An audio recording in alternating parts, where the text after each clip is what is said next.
Hey, what's up guys? In this video today, I'm going to talk about the monthly payment on a Maserati Ghibli. Specifically, this car right behind me. This car has been my dream car for quite a while, and I want to explain to you how much it actually costs me every single month to own this car. So let's get started.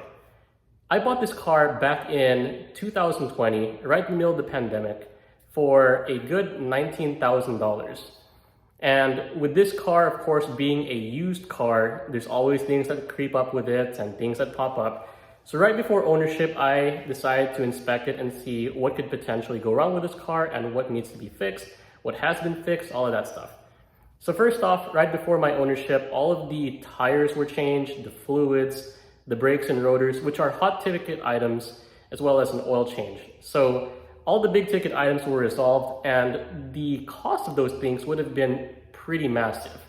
For example, the 4 tires would have been at least $160 per tire, and then the rotors and the brakes would cost $3,000 if performed by a dealership, which is quite insane, especially thinking that other cars do not cost nearly as much as this car to replace just brakes and rotors.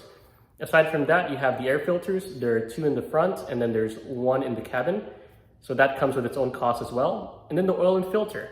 The oil and filter change would cost around $300 at a independent mechanic, but if you go to the dealer, it can cost up to $700.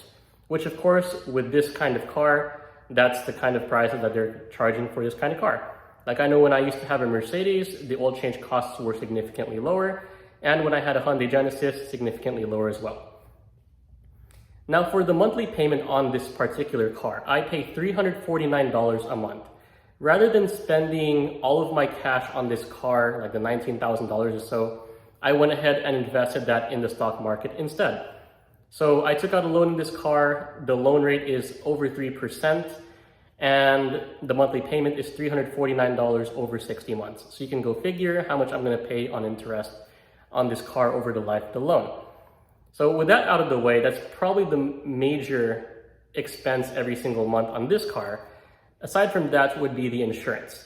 The insurance on this car is $109 to $115 every single month. And I have Geico, and with Geico, I have the 100K, 300K liability limits. I have comprehensive insurance and a $1,000 deductible on this car, which of course, with insurance, make sure you have that money socked away. So if the emergency were to happen, you can just plot down the deductible and then just get along with your life. So that aside, it cost me $1,176, I believe, at the motor vehicle or tax office to be able to register this car. So if you spread that cost over 12 months, that would cost me a little under $100 a month. So far on this car, that would be $349 for the monthly payment, plus the insurance, which is about $109 to $115, and then that just under $100 a month for the taxes. And then towards the end of the year, since I drove this car about 5,000 miles, it was time to change the oil once again. Some people will say they'll wait it out until 12,000, but for most people that drive this car a bit harder, of course, it is better to change the oil more frequently, especially to prolong the car. Aside from that, I did have the check engine light come on twice for a misfire, and the misfire would happen while I was idling, and then it would just go away. So what I did is I added some fuel treatment like the BG44K, and that one cost about $38. That went away. But other than that, from an ownership perspective and a maintenance perspective, those are the major things that I've had to do. And the costs in my first year were relatively low, actually. Like most people would say to budget at least $3,000 a year for maintenance, which of course I am doing.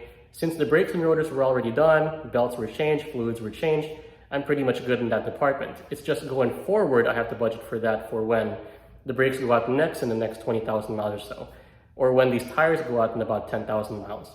So those are the big costs to look for. And I've made a table of different costs that I've seen other people pay in terms of maintaining this car.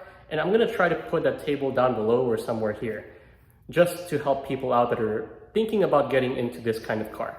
But yes, this is definitely not a Mercedes. It's definitely not a BMW, definitely not a Toyota. It's going to be a bit up there in terms of the maintenance cost. Thankfully, so far, I really didn't have to dig into my bank account for this car. Everything's been paid off by this YouTube channel right here. With that said, I hope you guys find this video helpful. If you did, please drop a like down below. Subscribe if you haven't already. Let me know what you think you want to see next. And for everyone that's made it to the end, comment down below saying it costs that much to maintain this car. That's how I know you've watched until the end of this video. Till then, thank you guys very much for watching. Hope to see you in the next video. Stay well and peace out.